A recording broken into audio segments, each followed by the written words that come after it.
Guía al gran pastor. Doxo, adoración, alabanza, exaltación, y logía, logo, palabra. Una palabra de exaltación al gran pastor. Cuando vemos en el original, la palabra que usada para gran es mega. Entonces sería una palabra de adoración al mega pastor. Dice a partir del versículo 20, y el Dios de paz, que resucitó de los muertos a nuestro Señor Jesucristo, el gran pastor de las ovejas, por la sangre del pacto eterno, os haga aptos en toda obra buena, para que hagáis su voluntad, haciendo Él en vosotros lo que es agradable delante de Él por Jesucristo, al cual sea la gloria por los siglos de los siglos. Amén. Os recuerdo, hermanos, que soportéis la palabra de exhortación, pues os he escrito brevemente. Sabed que está en libertad nuestro hermano Timoteo, con el cual si viniere pronto, iré a veros. Saludad a todos vuestros pastores y a todos los santos, los de Italia, os saludan. La gracia sea con todos vosotros. Amén. Esta carta, como decía al comienzo, fue escrita por una gran preocupación pastoral. Hoy corresponde hacer un breve resumen de lo que hemos visto en esta carta. Amor a la visita y a aquellos hermanos que no estuvieron con nosotros durante la exposición, sepan por qué el autor, inspirado por el Espíritu Santo, termina con esta gran doxología a Cristo. Y no solo que termina, sino que la carta comienza exaltando a Cristo. ¿Cómo comienza el primer versículo? Dios, habiendo hablado a nuestros padres por los profetas en otros tiempos, hoy nos habla a través del Hijo. Traer el mensaje de Dios para su pueblo. ¿Cuál era la condición de estos hebreos por la cual se le escribió esta carta? Todos estaban siendo, o muchos estaban siendo tentados a abandonar a Cristo. Pero esa tentación no venía por un puro convencimiento. Venía acompañada de despojo de bienes, de persecución, de maltrato, de muerte, de vituperios, de abandono y separación de familia. Muchos habían decidido apostatar de la fe que habían sido, que ellos habían creído, y regresar a los antiguos rudimentos del antiguo pacto. Estaban, hermanos, abandonando la luz que vino al mundo para regresar a las sombras y a los tipos. En nuestros países, yo me atrevo a decir que en todos, en unos más que otros, y nosotros los cubanos tienen la vanguardia en eso, hay apagones, no hay corriente. ¿Cuántos de nosotros no nos pusimos a jugar con sombra en la pared? De cierto modo, alguien siempre nos entretuvimos haciendo muñequitos en las paredes. Imagínese a alguien que esté jugando en medio de una oscuridad a hacer un gato en la pared y pretenda caerle atrás al gato y agarrarlo. ¿Qué criterio merecería ese? Estos judíos, estos hebreos, estaban siendo más insensatos que ese que persigue al gato en la sombra. Estaban abandonando al dador de la vida. Estaban abandonando al único, oigan bien, al suficiente sacrificio para regresar a la sangre de los machos cabríos. Toda esta carta, como veremos hoy, se resume en una frase. que es el argumento teológico por excelencia de esta carta. Jesús es superior. No es para mí, es para Dios. Amén.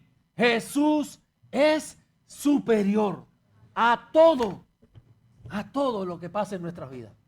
A todo. Jesús es superior y es lo que necesitamos. Cristo, según esta carta, es superior a los profetas. Él es el profeta anunciado en Deuteronomio 18. Cristo es superior a los ángeles. Los ángeles son simplemente servidores, pero Cristo es Dios encarnado.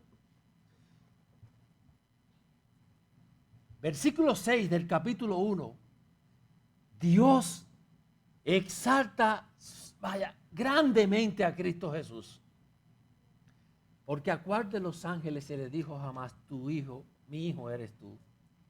Y otra vez cuando introduce al primogénito en el mundo dice, adórenle todos los ángeles de Dios. Dios el Padre a través de Dios el Espíritu Santo ordenando a todos los ángeles que adoren a Dios Hijo. 1:8. Mas del Hijo dice, tu trono, oh Dios, cetro de equidad es el cetro de tu reino. Dios el Padre reconociendo la deidad y señorío de Dios el Hijo.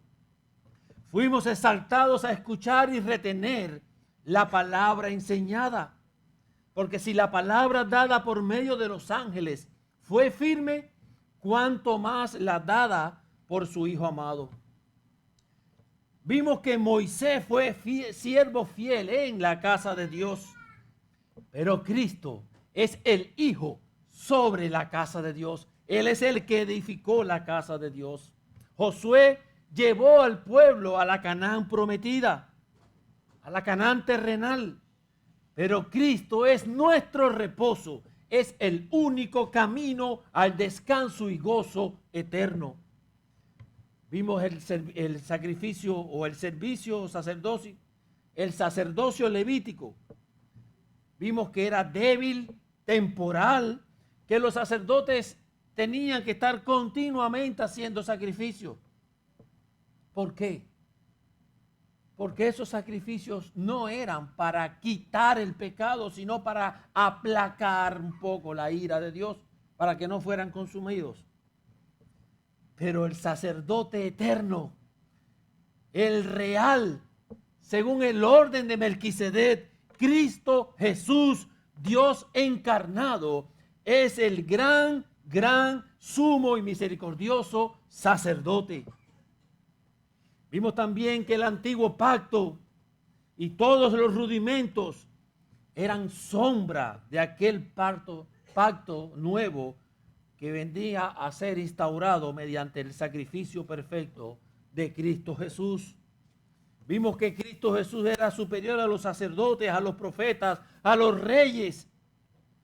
Fuimos exaltados a acercarnos a Dios confiadamente y con limpia conciencia, porque Cristo limpia nuestra conciencia de obras de muerte para que sirvamos al Dios vivo. A partir del capítulo 11 recibimos más exhortaciones a caminar por fe, mediante la fe y conforme a la fe. Muchos ejemplos de héroes analizamos. Abel, Enoc, Abraham, Moisés, y todos eran sombra de aquel perfecto Cristo Jesús. Fuimos exaltados también a correr con paciencia la carrera de la fe, puesto los ojos en Jesús, el autor y consumador de la fe, puesto los ojos en esa meta del supremo llamamiento, cuidándonos de que no hubiese en nosotros la actitud de Esaú, que por un plato de lenteja menospreció algo eterno.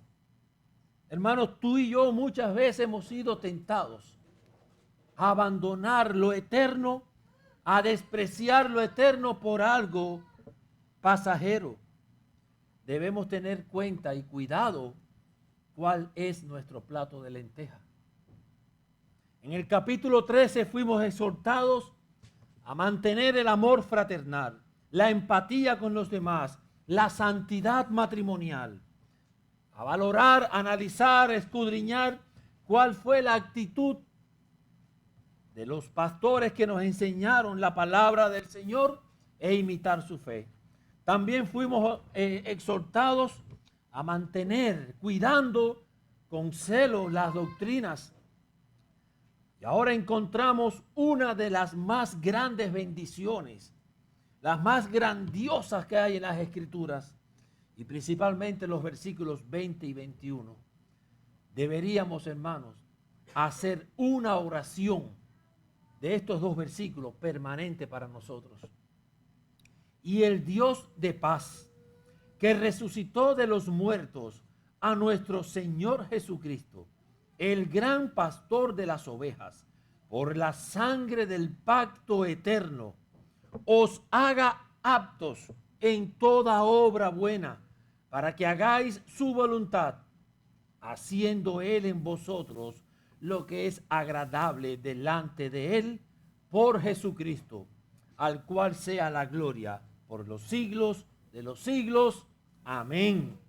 Y estos versículos nos enseñan al menos 5 aspectos que vamos a estar viendo hoy. El primero, vayamos al versículo 20. Dios de paz. Y el Dios, la Biblia da por sentado, el autor da por sentado la existencia de Dios. Y alguien pudiera decir, sí, hermano, pero somos cristianos. Esta carta fue enviada a cristianos. Nosotros creemos en Dios, se deduce que Dios existe. Ahí hay un gran problema. Y es verdad. Pero Dios no quiere que nosotros asumamos que existe Él o que Él existe. Dios quiere que creamos sinceramente que Él es. Hebreos 11:6 dice, pero sin fe es imposible agradar a Dios, porque es necesario que el que se acerca a Dios crea que le hay y que es galardonador de los que le buscan. No es simplemente creer que algo existe, sino estar convencido de que no es algo, es alguien. Es el Dios creador y sustentador. Pero el autor nos sigue guiando y nos dice que ese Dios creador y sustentador, galardonador de aquellos que lo buscan, es un Dios de paz. Y el Dios de paz. Dios de paz, la fuente de toda paz, la gloriosa persona de Dios, fuente de la paz eterna. Y no está hablando, hermano, de Dios el que te soluciona los problemas. No está hablando de una paz que alguien puede interpretar en falta de guerra o falta de problemas o sin necesidades. Es algo mucho, mucho, mucho más profundo. El Dios de paz.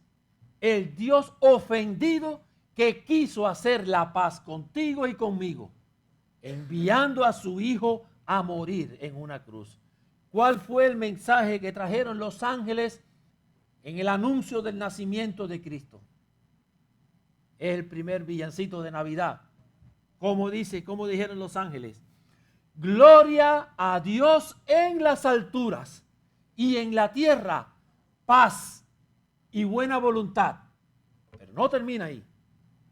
Para con los hombres en los cuales Él se complace.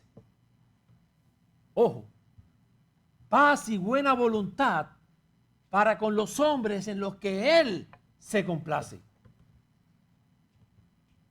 Elección incondicional, hermano.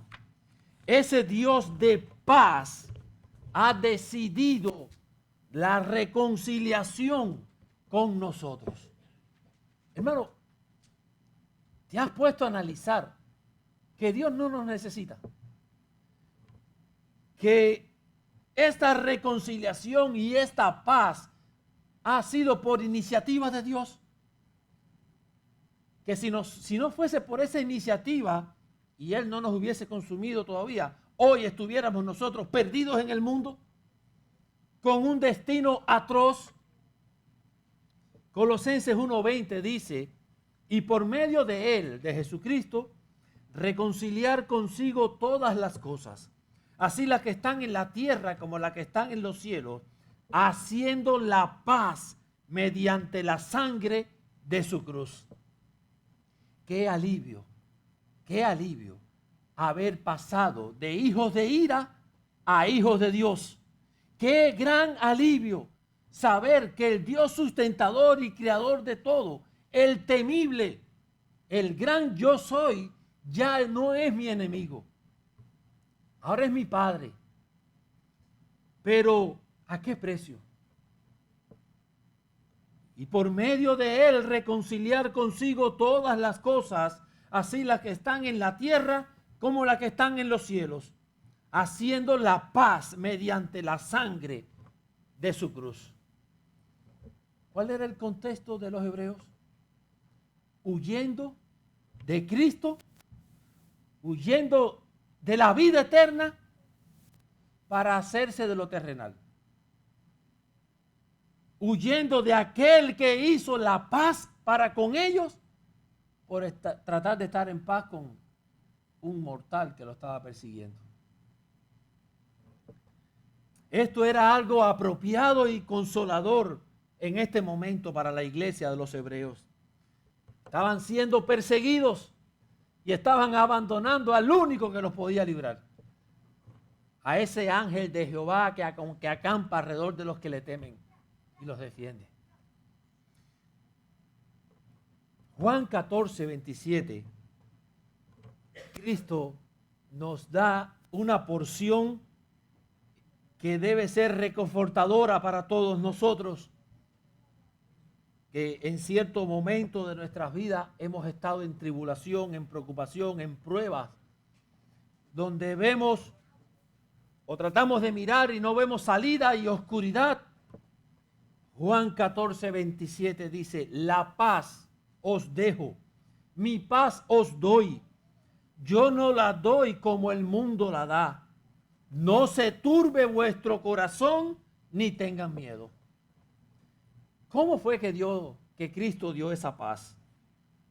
Romanos 5:8 nos dice, mas Dios muestra su amor para con nosotros en que siendo aún pecadores, Cristo murió por nosotros. Pues mucho más, estando ya justificados en su sangre, por él seremos salvos de la ira. Hermanos, el mundo ofrece paz. Los gobernantes ofrecen paz. Los políticos ofrecen paz.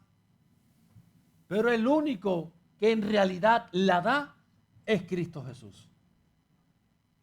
Los políticos ofrecen paz mientras están en campaña. Los gobiernos ofrecen paz mientras no afecte sus intereses. Pero fíjese, Cristo la ofreció y la dio, afectando su propia vida. No la negó, no rehusó. Él ofreció la paz para con Dios. Esta parte nos debe llevar a nuestro segundo encabezado. Y el Dios de paz que resucitó de los muertos a nuestro Señor Jesucristo, el gran pastor de las ovejas. Y este tema de la resurrección es un tema sumamente importante para nosotros como cristianos.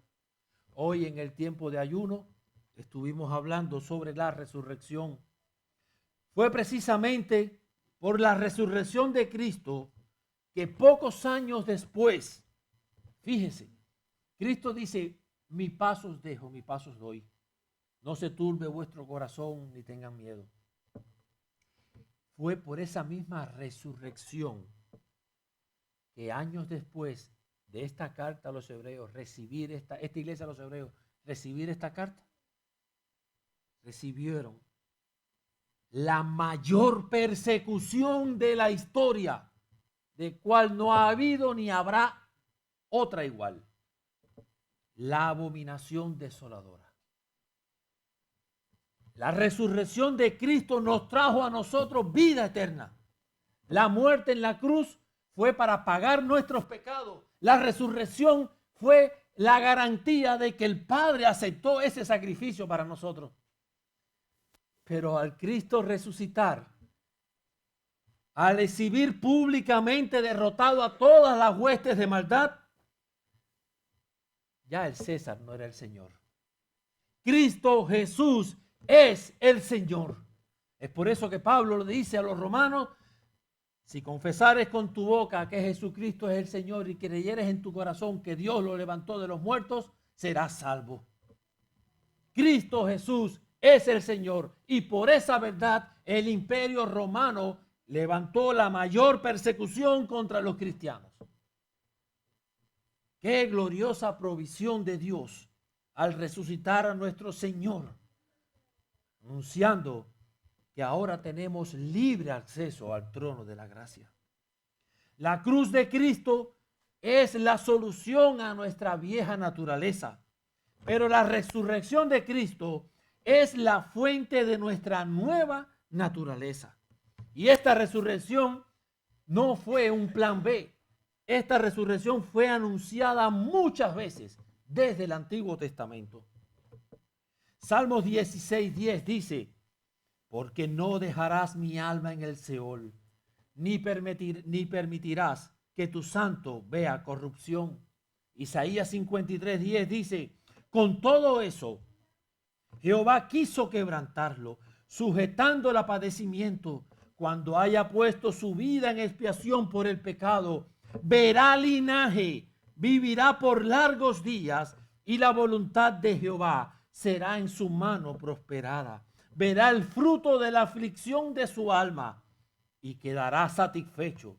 Por su conocimiento justificará mi siervo justo a muchos y llevará la iniquidad de ellos. En Efesios también nos dice: bendito sea el Dios y Padre de nuestro Señor Jesucristo, que nos ha bendecido con toda bendición espiritual en los lugares celestiales en Cristo Jesús, según nos escogió en Él antes de la fundación del mundo, para ser hechos conforme a la imagen de Cristo Jesús. Eso se logra a través de la resurrección de Cristo, el pago por nuestras deudas. Job, capítulo 19, y muchos estudiosos dicen que fue el primer libro. Oigan las palabras de Job: yo sé que mi Redentor vive y al fin se levantará del polvo. Juan 11:25: yo soy la resurrección y la vida. El que cree en mí, aunque esté muerto, vivirá. Los judíos le preguntaron a Cristo: ¿qué señales das? ¿Por qué hablas así? ¿Y qué señal le dio? Ninguna señal los dio. Solamente la de Jonás. Como estuvo 3 días y 3 noches en el vientre del pez, así voy a estar. Apocalipsis 1:17. Y este texto, hermano, cuando lo analizamos, es maravilloso. ¿Quién escribió Apocalipsis? Juan, el discípulo amado. 3 años aprendiendo de Cristo Jesús. Su discípulo amado. ¿Se recuerdan cuando Pedro quería hablar con Cristo y se apartan y Juan venía? Y Pedro le dice a Cristo: ¿y este qué? Y Cristo le dijo: ¿y a ti qué? ¿Qué te interesa a él? Si yo quiero que él esté en mi día, él va a estar.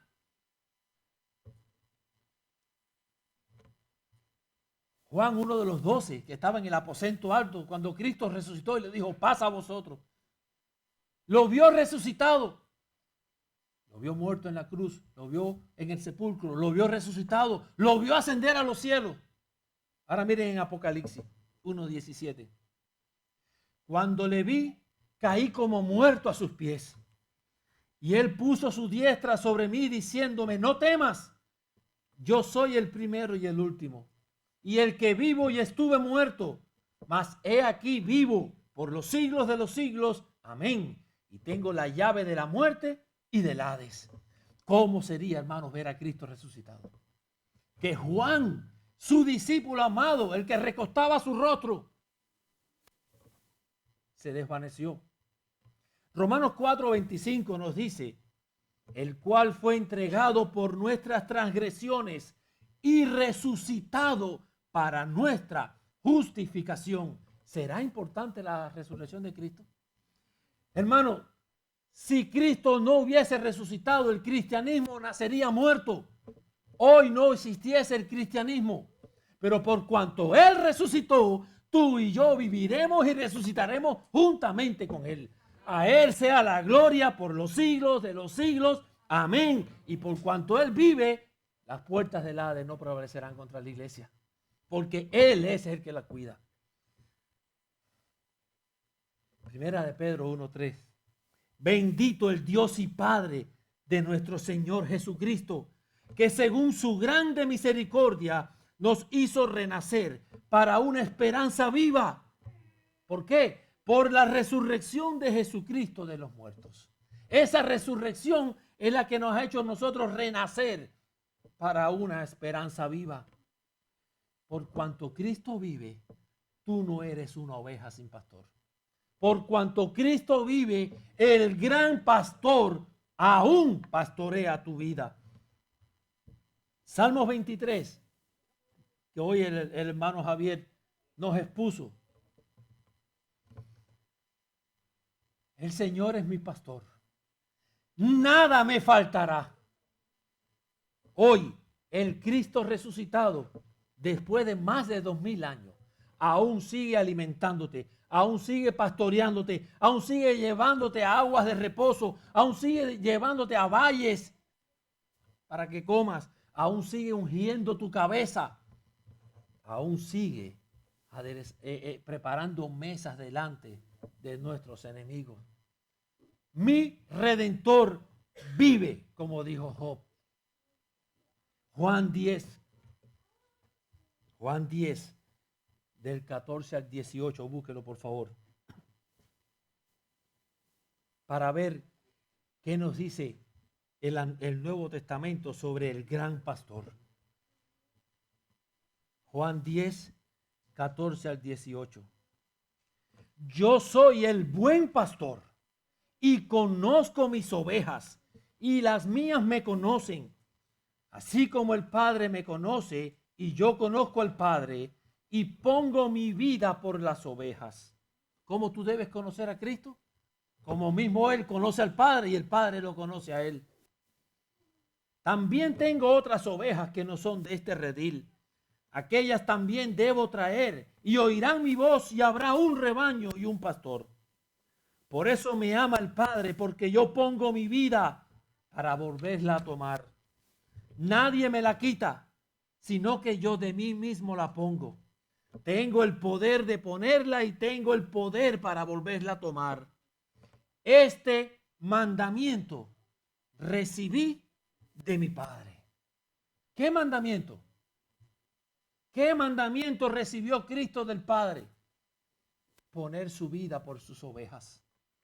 No por las cabras, por sus ovejas que estaban dispersas en todas las naciones, en todo el mundo.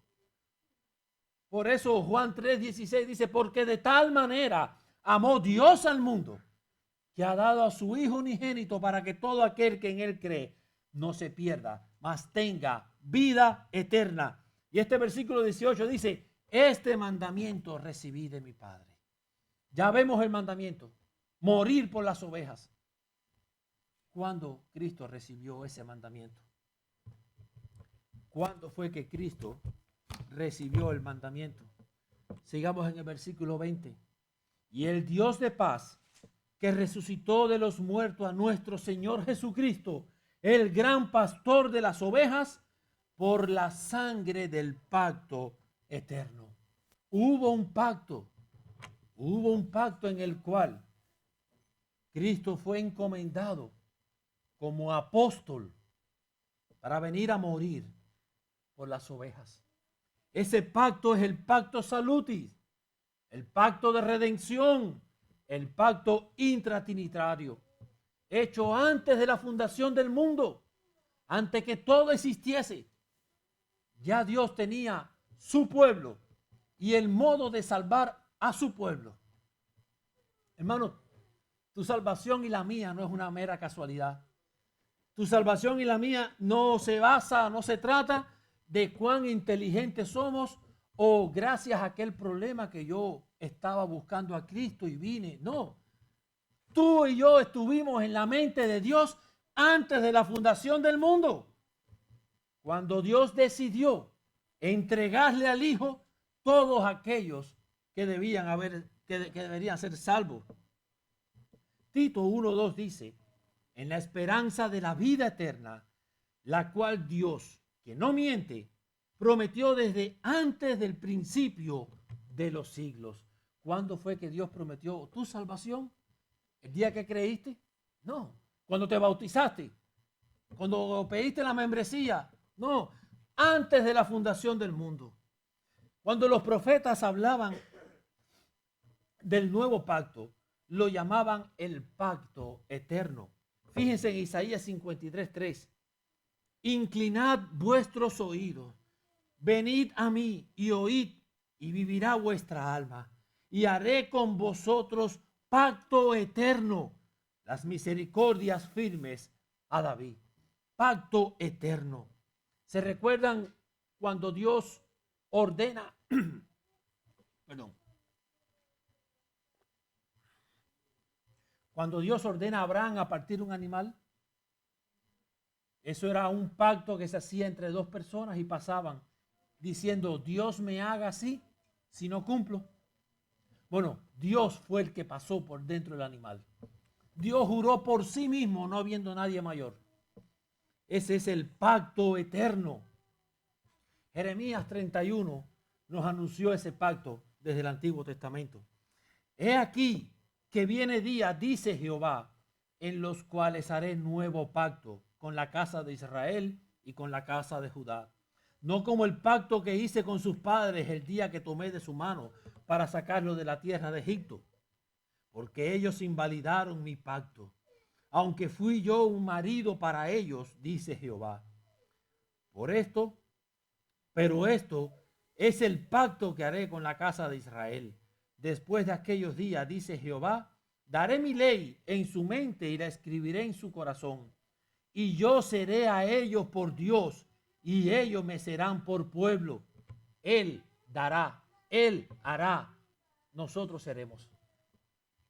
Y no enseñará más ninguno a su prójimo, ni ninguno a su hermano, diciendo, conoce a Jehová, porque todos me conocerán, desde el más pequeño de ellos hasta el más grande, dice Jehová, porque perdonaré la maldad de ellos y no me acordaré más de sus pecados. Por ese pacto es que Cristo vino a morir en la cruz. En el 1859, el príncipe de los predicadores, Charles Spurgeon, predicó sobre la sangre del pacto eterno. Y aunque hay muchos versículos que vamos a estar analizando próximamente cuando estudiemos la teología del pacto, me gustó la forma en que él se lo presentó a su congregación. Charles Spurgeon trató de hacerlo lo más digerible a los oídos humanos para que podamos entender de qué va el pacto eterno. Dice en el acta el Padre, yo, Jehová, el Altísimo, por este medio doy a mi unigénito y bien amado Hijo, a un pueblo más incontable que el número de las estrellas, cuyo pecado él lavará, y al cual él preservará, guardará, guiará y presentará al final, sin ni arruga ni cosa semejante, delante de mi trono. Yo pacto mediante juramento y juro por mí mismo, porque no puedo jurar por otro mayor, que estas personas que doy ahora a Cristo serán por siempre objeto de mi amor eterno. Las perdonaré por causa de mi mérito de la sangre, les daré una perfecta justicia, las adoptaré y las convertiré en mis hijos y mis hijas, y reinarán conmigo a través de Cristo eternamente. El acta firmada por Cristo ahora. Cristo, Él declaró y pactó así con su Padre: Padre mío, por mi parte pacto que asumiré la naturaleza del hombre cuando se cumpla el tiempo. Voy a asumir la forma y la naturaleza de la raza caída.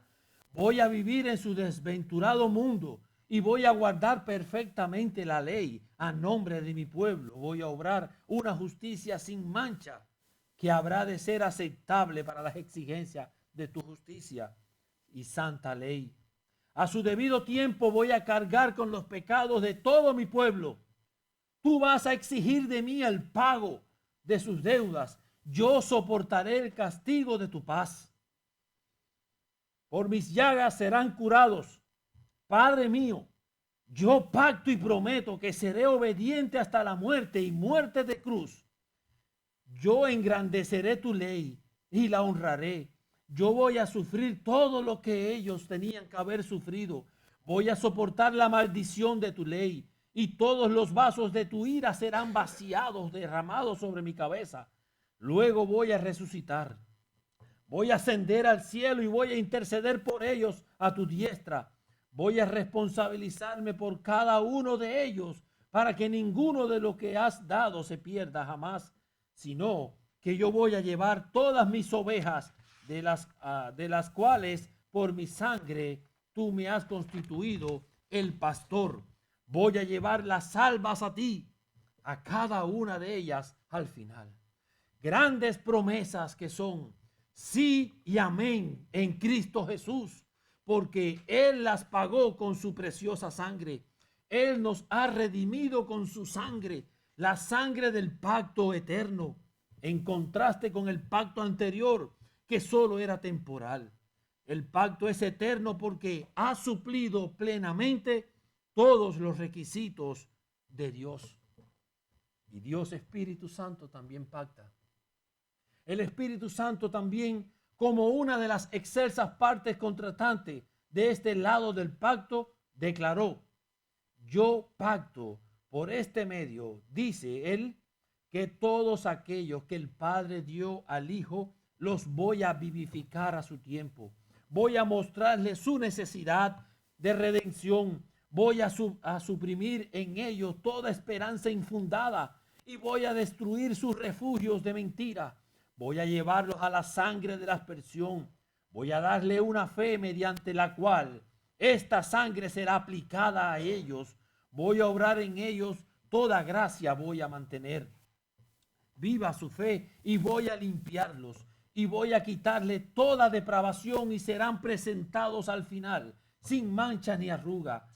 Este es el lado del pacto en que está siendo cumplido y guardado escrupulosamente por el Espíritu Santo en este preciso día.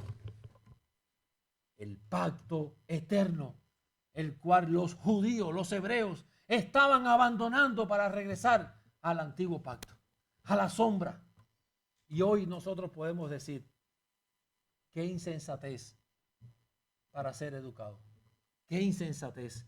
Pero hermanos, tú y yo quizás no estemos procurando regresar al antiguo pacto, pero muchas veces miramos nuestra antigua vida cuando estábamos fuera del pacto y de las promesas y de la ciudadanía del reino, cuando éramos enemigos de Dios, y a veces nos deleitamos en nuestra vieja manera de vivir.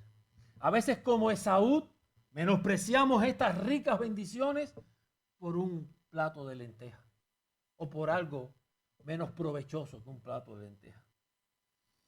Versículo 21 nos dice ahora cómo es que Dios santifica y capacita a su pueblo para hacer su voluntad. Dice el versículo 21.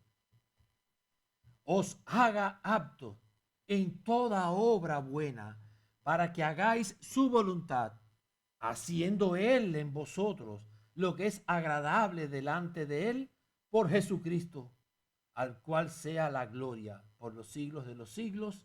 Amén.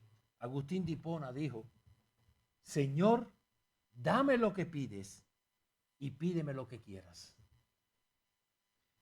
Romanos 8:32 nos dice: el que no escatimó ni a su propio Hijo, sino que lo entregó por todos, ¿cómo no nos dará también con Él todas las cosas? Dios le da a su pueblo todo lo que Él necesita para parecerse más a Cristo. Dios no es como Faraón, que ordenaba hacer ladrillos y no le daba la paja. Dios nos da todo lo que tú y yo necesitamos, todo lo que tú y yo necesitamos para hacer su voluntad, porque Él es el que produce en ti el querer como el hacer por su buena voluntad, según Filipenses capítulo 2. Y fíjense, hermano, una cosa, y vamos a unir el comienzo de los dos versículos. Versículo 20. Y el Dios de paz, que resucitó de los muertos a nuestro Señor Jesucristo, os haga aptos en toda obra buena para que hagáis su voluntad. ¿Qué relación tiene la resurrección de Cristo con nuestra capacidad para hacer toda buena obra? ¿Qué relación puede haber con nuestro caminar diario? Porque el mismo poder que obró resucitando a Cristo Jesús de entre los muertos, el mismo Espíritu Santo es el que nos capacita a ti y a mí para hacer las obras que Dios preparó de antemano para que anduviésemos en ellos. Si no es por ese poder, si no es por el Espíritu Santo, tú y yo no pudiéramos hacer esas buenas obras que Dios preparó. La resurrección de Cristo nos lleva a nosotros a desear vivir como Cristo. William Barclay dijo: Dios jamás nos asigna una tarea sin darnos el poder de realizarla. Con la visión envía el poder. Si alguien nos pregunta o nos dice, por ejemplo, nuestros hermanos arminianos que dice que podemos perder la salvación, ¿qué es lo que nos está enseñando el versículo 21? ¿Qué es nuestra sabiduría? ¿Qué es nuestra fuerza? Os haga apto en toda obra buena. Si has hecho algo bueno con relación a la santidad, es porque Dios lo ha hecho en ti a través de Jesucristo. Miren cómo dice: y os haga apto en toda obra buena para que hagáis su voluntad, haciendo Él en vosotros lo que es agradable delante de Él. Es Él, Dios, a través de su Espíritu Santo, el que hace lo que es agradable delante de Él. Si no fuera por el Espíritu Santo, ni pudiéramos pararnos delante de Dios. Y el versículo 22, el autor nos hace otra exhortación más. Os ruego, hermanos, que soportéis la palabra de exhortación. Al parecer, muchos hermanos se habían enojado al oír la carta a los hebreos. Se recuerda que a muchos se le llamó necio, tardos para oír, insensatos, incrédulos. Para muchos fue la gran advertencia de terrible cosa es caer en manos del Dios vivo. El autor ahora dice: os ruego, hermanos, que soportéis la palabra de exhortación. Sopórtala con paciencia. Escúchala. Escudriñala. La necesitas. Vienen días malos. El buen pastor aún está contigo. Pues os he escrito brevemente. Y uno dirá, brevemente, y nos tomó 2 años. Cuando nos ponemos a leer la carta a los hebreos, aquellos que no leen muy rápido, a lo sumo es 1 hora y media leyendo la carta a los hebreos. Ya más o menos tengan en cuenta cuánto es una predicación bíblica. Porque en 1 hora y media el autor dice, os he escrito brevemente. Y sí es brevemente. Porque tantas doctrinas, tantas exhortaciones, tantas aplicaciones a la vida necesaria para la iglesia, expresada en 1 hora y media, el autor tuvo que ingeniársela para darle a esa iglesia lo que ellos necesitaban. Y el Dios de paz, que resucitó de los muertos a nuestro Señor Jesucristo, el gran pastor de las ovejas, por la sangre del pacto eterno, os haga apto en toda obra buena, para que hagáis su voluntad, haciendo Él en vosotros lo que es agradable delante de Él, por Jesucristo, al cual sea la gloria por los siglos de los siglos. Amén. El domingo pasado vimos que Él suplicaba que rogasen por Él, para que Él fuera restituido próximamente. Ahora el autor no quiere concluir esta carta sin hacer esta preciosa oración de bendición y exhortación para esta iglesia. Os ruego, hermanos, que soportéis la palabra de exhortación. Muchas veces, cuando tú y yo somos confrontados por la palabra del Señor, en ese momento no lo entendemos. En ese momento nos disgustamos. En ese momento peleamos y refunfuñamos y nadie me entiende. Pero cuando meditamos en las cosas que nos han dicho, siempre y cuando sean bíblicas, y vemos los resultados de esa obediencia, debemos darle gracias al Señor. Gracias al Señor. Esta carta, al final, habló 3 veces de los pastores. Versículo 7, versículo 17 y versículo 24. Que tuviéramos en alta estima a los pastores. Que los pastores velan el rebaño como los que han de dar cuenta. Pero ahora, en esta preciosa doxología, nos hace poner la vista en el gran pastor. Los pastores pasarán, no tengas duda. De aquí a unas cuantas generaciones, nadie va a saber quiénes eran los pastores de esta iglesia. Nadie va a saber.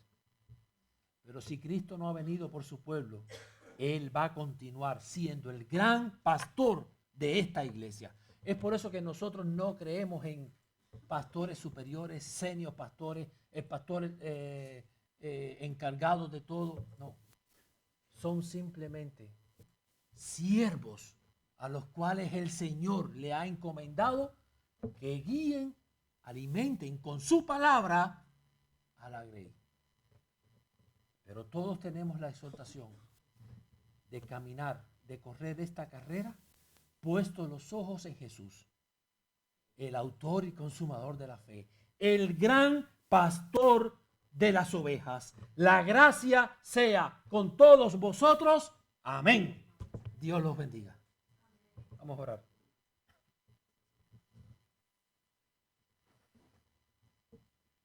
Señor, te damos gracias, Señor. Gracias por esta bella carta. Gracias por las grandes exhortaciones que hoy, a través de ella, tú nos haces a nosotros como iglesia en estos días, Señor.